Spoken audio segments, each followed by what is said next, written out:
اور اگر یہ گریجویٹ کرتی ہیں تو کبھی کبھی کچھ پروفیشنل کالج میں 70 اور 80%، مگر ایکچوئل لائف کے اندر وہ یقیناً ان کی ایک ذمہ داری ہے کہ خاندان کی پرورش کریں، وہ ذمہ داری بڑی ضروری ہے، مگر آئی ٹی کے ذریعے مختلف طریقوں کے ذریعے اب عورت گھر میں بیٹھ کر، یہ آئی ٹی اور سافٹ ویئر ڈیولپمنٹ ایک ایسی چیز ہے جو پرانے وقتوں کی سلائی مشین دی جاتی تھی کہ عورت گھر میں بیٹھ کر اپنا روزگار تلاش کرے، تو میں سمجھتا ہوں اس طرح سے عورت کو اسٹرینتھن کرنا چاہیے، ایمپاور کرنا چاہیے۔ اس لیے نہیں کرنا چاہیے کہ مغرب کچھ کہتا ہے، اس لیے کرنا چاہیے کہ اسلام کا اپنا طریقہ کار کے مطابق عورت کا ایک مقام ہے جس تک ہمیں پہنچنا چاہیے اور اس کو فریڈم دینی چاہیے۔ دیکھیے ریاست کا کیا کام ہے؟ ریاست کا کام یہ ہے کہ جو رئیس لوگ ہوں اور جو غریب لوگ ہوں، اوپر ٹیکس کرے اور نیچے ٹیکس دے اور اس کی حالات بہتر کرے، پھر ایک یکساں تعلیم دے تاکہ ہر جنریشن میں آدمی محنت کر کے ترقی کر سکے، اور ان کو یہ ریاست کا کام ہی یہی ہے، اوپر سے نیچے لا کر ایک مکس کرتا رہے تاکہ ایک غریب بچہ بھی، اس کو بھی تعلیم کے وہی چیزیں موجود ہوں اس کے پاس، اور پھر ایکول اپارچونیٹیز، یکساں اس کو نوکریوں کا امکان ہو۔ میں اپنی گفتگو ختم کرنے سے پہلے افغانستان کے بارے میں بھی بات کرنا چاہتا ہوں۔ میں سمجھتا ہوں کہ جو معاہدہ امن کے سلسلے میں افغانستان اور امریکہ کے درمیان ہوا، اور طالبان اور امریکہ کے درمیان ہوا، اور افغانستان گورنمنٹ کے ساتھ بھی، میں سمجھتا ہوں کہ پاکستان ہمیشہ امن کا کوشاں رہا ہے۔ گوادر کے ساتھ جب آپ نے افغان ٹرانزٹ ٹریڈ کو کھولا تو ماشاءاللہ افغانستان اگر میں امن آئے گا جو عنقریب ہے، تو جو سیکنڈ بیسٹ بینیفیشری افغانستان کے لوگ خود، اور دوسرا بینیفیشری ہے وہ پاکستان ہے اگر اس کے مغربی بارڈر پر امن ہوگا۔ افغانستان کے بعد ساتھ ساتھ پھر میں پاکستان چائنا اکنامک کوریڈور کی اقتصادی راہداری کی بات کرنا چاہتا ہوں کہ اس کی وجہ سے ماشاءاللہ بڑی ترقی ہو رہی ہے اور ہوتی جائے گی، اور انشاءاللہ اس کے ساتھ جو سوشل ڈیولپمنٹ ہے اور پاورٹی ایلیویشن ہے اس دور کے اندر بھی ہم آ رہے ہیں، اور یہ صرف پاکستان چائنا کا اکنامک کوریڈور نہیں ہے بلکہ سینٹرل ایشیا کے ساتھ بھی ایک تعلق اور امن کا اور ٹرانزٹ کا ڈیولپ ہوگا۔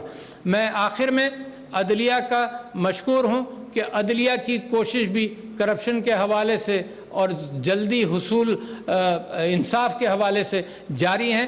بڑی مشکل جنگ ہے یہ، جب کرپشن گھن کی طرح معاشرے کو کھانے لگتا ہے تو اس کے خلاف جدوجہد بڑی مشکل ہوتی ہے۔ میں آخر میں نوجوانوں سے خاص طور پر یہ کہنا چاہتا ہوں کہ اپنی پاکستانیت اور اسلام کے اعتبار سے اپنی جڑوں کو مضبوط کرو۔ طوفانوں کے اندر وہ لوگ کھڑے رہتے ہیں جن کی جڑیں مضبوط ہوتی ہیں، پیر ان کے طاقتور ہوتے ہیں، تو لہٰذا جس طرف پاکستان جا رہا ہے وہ ایک ترقی کے دور ہے۔ وہ جو سلور لائننگ تھی کہ بھئی روشنی آئے گی، وہ روشنی آنا شروع ہو گئی ہے۔ لہٰذا اس 14 اگست کو میں ڈیڈیکیٹ کرتا ہوں کہ پاکستان ایک موڑ پر آیا ہے، اور پاکستان کے اندر ہمیں اپنی طاقت اور ہمیں اس بات کا احساس ہوا کہ ہم بہت کچھ کر سکتے ہیں۔ آپ کو 74واں کی سالگرہ مبارک ہو۔ پاکستان پائندہ باد۔ شکریہ۔